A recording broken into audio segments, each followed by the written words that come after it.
మనం చేసిన పనికి మాని పనులు, చెత్త పనులు, పిచ్చి పనులు, దేహముతో జరిగించినవి రికార్డ్ అయి ఉంటాయి.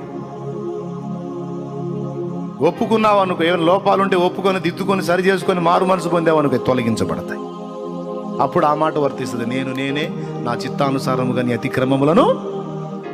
అది కొంతమంది ఒప్పుకోరు, సమర్థించుకుంటుంటారు. ఎందుకు చేసావు ఈ పని అంటే, ఎందుకు చేశానంటే మరి నాకు అట్లాంటి పరిస్థితి వచ్చింది, అందుకని మరి అట్లా చేస్తున్నాను నేను, మరి తప్పేదేముంది, ఎందుకే చేస్తున్నానని సమర్థించుకుంటా ఉంటారు. అవి తన్నులు తినే వ్యవహారాలు. దేవుని ముందు ఓవర్ యాక్షన్ చెయ్యరాదు.